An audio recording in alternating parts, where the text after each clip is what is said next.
South Korea. This is the Asia Pacific Center of Education. I would like to encourage our dear students na wala po itong pressure. We wanted you to enjoy because this is a self-expression and self-motivation, and Live session, no, ang inyong designated resource expert. You will have the live session. Good morning, everyone. I'm sure that you're excited for this activity because this is one of a kind. Hindi lang dahil kindness siya, but this is one of a kind activity. This is actually a refresher for all of us, and this is one experience na I'm sure each one of us will be enjoying. Okay? Our students were able to make this, and kanami-nami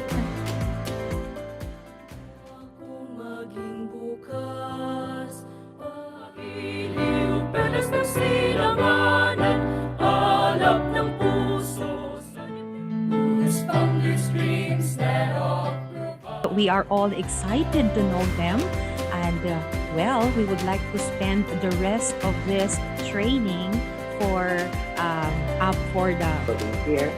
Once again, welcome, and let us continue to learn to read together. Enjoy Project Sailor for this afternoon. So I am delighted to see this workshop happening thanks to the initiative and great effort of Professor Louis May Lim, one of the most active participants of APCEIU's Asia Pacific Training Workshop on Education for International Understanding 20. Today's session will give you some insight in terms of how we could live our lives, reflecting the value of global citizenship education. Particularly in the great campus within the Jombi Laksun Maritime University and beyond. Interactions and relationships are becoming more and more complex and interconnected, even way before the pandemic. The digital spaces have already convinced all of us, or most of us, to migrate from our interpersonal relationships to social media relationships. So as much as our social media communication and virtual classroom interactions continue to pose risk and threatens our community relationships and existence, let us also remember that these online platforms are also affording us spaces so we can reach out to one another, motivate each other to keep going even when the going gets tough and when the tough gets going. And of course, to show organic kindness to oneself and others. Okay, so reflection, position, action. A better normal. It should not be a normal lang niya para sa mga manggaran. It should not be a new normal lang para sa mga middle class, para sa mga kaya. It should be a new normal that is a better normal para sa lahat. No? Of the Spaniards, we already have this concept and values of kapwa. That the story of the human spirit is the story of humanity who believe in themselves and in one another. You are sad, you are just mindful and kind. So, very simple questions, but mindful communicator. If you're a mindful person, you are, number one, conscious of the word. Mindful calm is knowing when to speak, when to be quiet, when to wait and see. The third gate, diri kita usually nag-affect. What, Sir Nino? Mga hayop kayo! But then, sa likod, be kind to animals. Based nga sa Republic Act 8485, the Animal Welfare Act, be kind, no? Generally, be kind to animals. For the team benevolence, surface of the situation. And know your limitations. This valuable contribution as virtual training workshop resource and Kabag's talk. We can be everyday heroes if we choose to.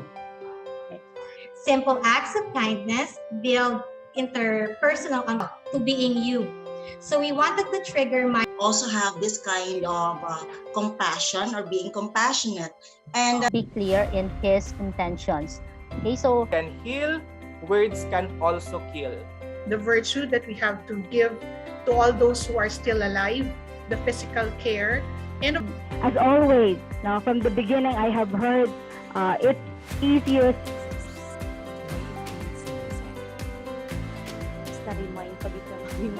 Your hat or your cap. Unahon ta si cap kag si hat. Kagang aton nga mobile phone, we call metaphor of the hat or cap. Okay? So as educators, education leaders, and students, we wear different hats or a student of John B. Lacson Foundation Maritime University, Molo Incorporated. And we are in Facebook. Okay, so we chose Facebook as our information literacy club. So always having a global citizenship. So this is a GSED project.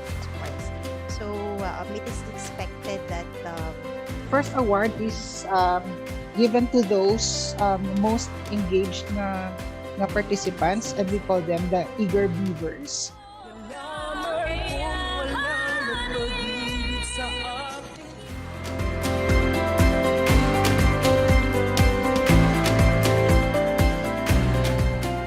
One brilliant mind to conceptualize a project.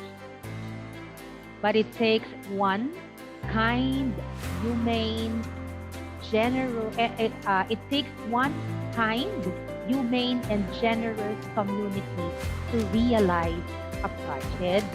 We are assured of a global citizenship education, which is inclusive and transformative. Today and onwards, we will always move together as a Lacsonian family.